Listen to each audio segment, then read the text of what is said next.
Assalamualaikum warahmatullahi wabarakatuh. Bismillah, walhamdulillah. Bismillahirrahmanirrahim. Alhamdulillahirabbil alamin. Allahumma shalli ala sayyidina Muhammad wa ala ali sayyidina Muhammad wa barik wa sallim ajma'in, amma ba'du.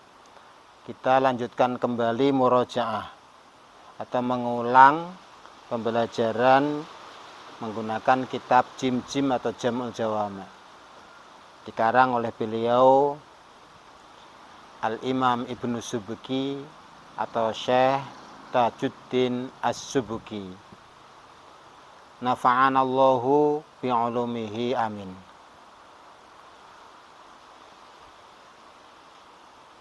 Qala Bismillahirrahmanirrahim.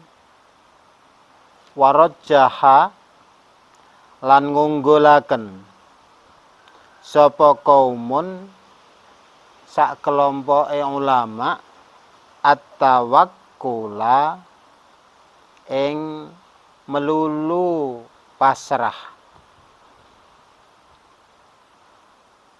wa akharuna lan sak kelompok ulama kang liya, kelompok kang liya aliktisaba ing ngunggulaken mergawe, melulu mergawe. Wa tsalithun lan ngunggulaken sapa kelompok ulama kang nomor telu, kelompok nomor telu al-ikhtilafa ing beda-beda bikhtilafin nasi kelawan beda-bedane manusa. Wa huwa utawi tsalits kaul sing nomor 3 niku iku al-mukhtaru, kaul kang den pilih. Sebagian ulama satu kelompok mengatakan lebih unggul orang itu melulu berserah diri kepada Allah, mengalahkan nyambut gawe, mengalahkan usaha. Kelompok kedua wa akharun aliktisaba. Kelompok kedua lebih mengunggulkan usaha daripada melulu tawakal.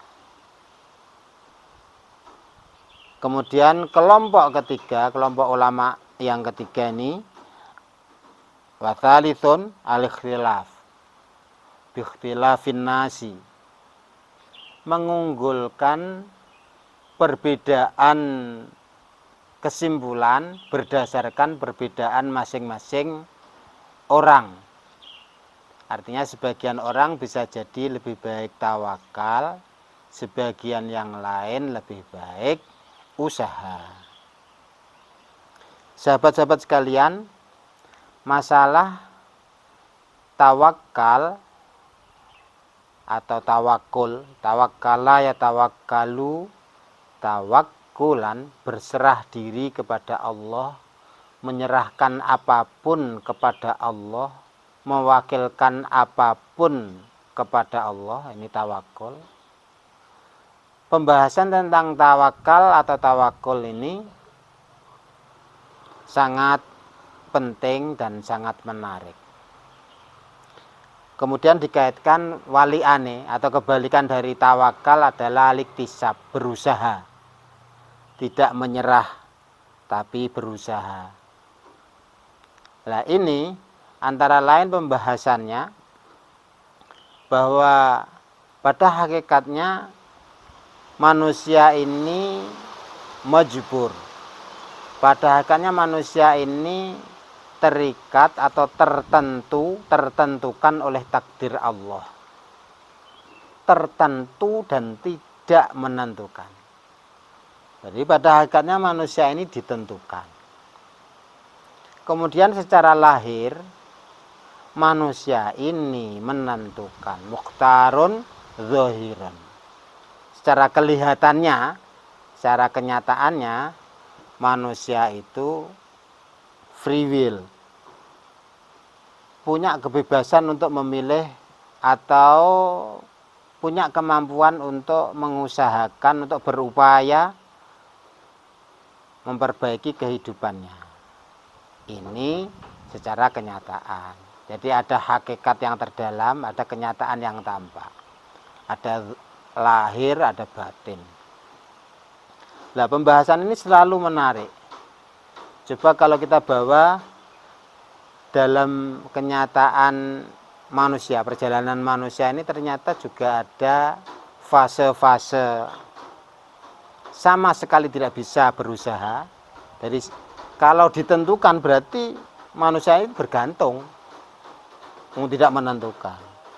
Kalau menentukan berarti manusia itu tidak tergantung pada yang lain. Menentukan itu memilih, mampu memilih. Saya mau begini, maka terjadilah itu. Saya mau begini, terjadilah itu. Itu memilih, itu namanya upaya, itu namanya usaha. Ternyata dalam kenyataan hidup masing-masing manusia ini juga mengalami berbagai fase. Misalnya, asalnya kan belum lahir dia. Lahir dah dia, lahir cengar. Lahir menjadi sang bayi. Apakah lahirnya ini merupakan ikhtiar dia? Atau dia ini ditentukan lahir? Ini jawabannya ternyata pada fase pertama ini manusia adalah ditentukan lahir. Ditentukan tempatnya lahir di sana. Lahir dari ibu siapa? Lahir pada jam berapa? Sama sekali pada periode awal manusia lahir ini, si manusia tersebut tidak menentukan, sama sekali tidak menentukan, majbur. Ini orang, sampai orang yang paling pintar sekalipun, sama itu, sama kesimpulannya bahwa orang yang lahir ini tidak menentukan lahirnya, kapannya, tempatnya, oleh siapa dilahirkan, ini tidak ada yang mengatakan si bayi menentukan lahirnya, si bayi menentukan tempat lahirnya, si bayi menentukan ibu yang melahirkannya. Tidak ada. Berarti fase pertama manusia itu ditentukan. Kemudian bayi sampai balita, masih banyak hal-hal dari diri si bayi ini ditentukan. Makan minum belum bisa makan sendiri, minum sendiri. Kemudian semakin gede, semakin gede. Pokoknya yang menentukan artinya bisa memilih hidupnya sendiri, sehingga bisa menentukan berbuat apa itu. Kalau di Indonesia ini, kalau sudah punya pekerjaan itu pun nggak 100% menentukan. Coba orang itu sudah umur 20 gitu, 20 berarti sudah anak-anak mahasiswa. Menentukan apa deh? Lo wong duit sing menentukan juga orang tuanya, dia belum bekerja, dia masih kuliah. Jadi ada beberapa prosentase dari bagian hidupnya yang dia tidak menentukan. Dia masih tergantung pada bagian-bagian atau beberapa bagian dari hidupnya. Terus menikah, ini pun dia nggak menentukan lagi. Sebagian masih ditentukan. Jadi ternyata orang itu sampai usia 20, usia 25, bahkan usia punya anak 1, punya anak 2, punya rumah saja nggak bisa. Coba kalau dia itu bisa menentukan, saya punya rumah dia. Dan nggak bisa itu ternyata, sebagian itu nggak bisa. Berarti pada bagian-bagian hidup seseorang, tetap saja pada umur sudah menikah pun, dia tidak mampu menentukan dirinya sendiri, menentukan keberhasilannya sendiri. Nggak bisa. Nggak bisa. Apalagi menyangkut menentukan sehat dan sakitnya. Sopo sing iso? Nggak ada yang bisa. Tapi banyak yang bisa dia tentukan. Dia menentukan, saya kuliah ke sana, saya memilih kerja begini, saya kalau setiap hari itu saya pakai motor yang ini, saya berangkat jam 7, saya tidur jam 1. Ini seakan-akan banyak sekali yang menentukan. Nah ini loh yang namanya dunia ya seperti itu. Barang-barang yang dekat itu sering membuat orang itu lupa. Mergo karena banyak hal-hal yang dia itu kelihatan sekali dia menentukan jam tidur, menentukan tidur di kamar mana, nginap atau tidak di rumah teman. Itu yang menentukan kan dia sendiri. Saking nguakai, saking banyaknya hal-hal yang bisa dia tentukan, dia terus bilang hidup kita yang menentukan, bukan ibu, kita bukan anak mama. Walah, telo. Nah, bukan begitu. Lawang kuwi sebagian nanti ya tetap dia itu nggak bisa menentukan hidupnya. Pada bagian-bagian tertentu dia itu nggak bisa menentukan, tetap ditentukan. Terus nanti sangat bisa menentukan nih, sudah punya rumah, punya kemapanan ekonomi, punya kemapanan prestise, aktualisasi di tengah masyarakat, sekitar umur 45, 50, 55. Seakan-akan dia bisa menentukan karena hampir seluruh aspek hidupnya itu yang menentukan ya dia bersama istri dan bersama istrinya. Ini wong iso lali ya. Seakan-akan dialah yang menentukan. Padahal ya ndak, bagian-bagian tertentu, contoh sakit dan sehat itu nggak bisa dia menentukannya. Datanglah nanti umur 70, 75, 80. Lalu siapa yang bisa menentukan kesehatannya? Orang sebagian itu sudah uzur. Dia nggak bisa lagi menentukan hidupnya sendiri. Ini. Oke. Dari situ ternyata kenyataan secara empirik masing-masing manusia dalam hidupnya ini campur. Yo pernah kelihatan sekali bisa dia menentukan hidupnya, tapi juga pernah dia sama sekali tidak bisa menentukan hidupnya. Tiba-tiba jadinya seperti itu. Tinggal terima, ditentukan atau takdir kejadiannya seperti itu. Itu dalam hidup mulai umur 0 sampai umur 1 tahun sampai umur menjelang wafat. Ada dua macam itu. Sehingga kemudian menarik ini urusan yang betul itu kita ini berserah diri kepada Allah atau kita ini berusaha. Jadi terus-menerus berpikir secara rasional, menggunakan ilmu pengetahuan, menggunakan teknologi, menggunakan pengalaman, menggunakan logika untuk menata hidup agar lebih baik. Itu namanya ikhtiar atau iktisab, usaha. Atau karuan saja, kita berserah diri kepada Allah. Toh hidup ini pada hakikatnya kan ditentukan. Nah ini ternyata sebagian ulama mengatakan lebih bagus berserah diri kepada Allah. Sebagian yang lain, jadi ada 3 kelompok ulama. Sebagian yang lain, yakni kelompok kedua, mengatakan lebih baik orang itu berusaha. Kemudian yang nomor 3, kelompok yang nomor 3, ini kelompok tengah-tengah, ini yang paling bagus, yaitu delok-delok.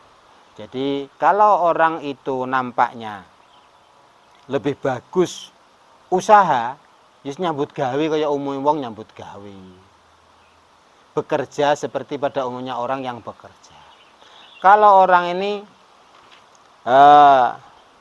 ternyata tanpa bekerja seperti umumnya orang, rezekinya datang, ada saja yang kasih, tanpa meminta ada orang yang memberi. Umpamanya ada orang seperti itu ada, orang seperti itu jelas ada. Terus orangnya tidak toma, orangnya ayam dan tetap bisa mengaktualisasikan diri mereka dengan bagus di tengah-tengah kaumnya tanpa bekerja. Lah orang yang seperti itu ya wis tawakal saja, lebih utama tawakal saja. Nanti ngurusi ngaji saja, atau ngurusi berdoa saja, atau ngurusi memberi keteladanan spiritual di tengah-tengah umat. Itu saja yang ditekuni oleh orang-orang yang mengunggulkan tawakal ini. Bisa seperti itu. Tapi jelas pendapat yang ketiga, kelompok ketiga ini yang paling tepat. Ya ndelok-ndelok. Kita lihat keadaannya bagaimana. Jadi kalau keadaannya cenderung lebih bagus berserah, contohnya itu orang itu sakit ya jajal. Kalau hatinya itu masih memutuskan saya harus iktisab, saya harus usaha, orang itu nanti akan menyalah-nyalahkan dirinya sendiri. Aku ra iso nyambut gawe, aku nggak bisa bekerja, aku ini memberatkan keluarga aku. Ayo begitu nanti. Lawang orang memang nggak bisa bekerja ya sudah, itu berarti orangnya rojaha atau rujiha at-tawakkulu, lebih diunggulkan tawakal saja. Lah orangnya nggak iso nyapopo. Nah begitu dong. Nah ini berarti melihat-lihat keadaan, situasi dan kondisi orang tersebut. Demikian pembahasan tentang tawakul dan iktisab. Memang pada dasarnya pokoknya perlu seni, perlu keindahan, perlu keindahan dan kejujuran melihat ini enaknya tawakal atau enaknya iktisab. Ini sebuah keindahan hidup, sebuah seni merawat kehidupan agar tetap aktual, agar tetap survive di tengah-tengah komunitas kita. Demikian, semoga bermanfaat. Wallahu a'lam. Walhamdulillahirabbil alamin. Wassalamualaikum warahmatullahi wabarakatuh.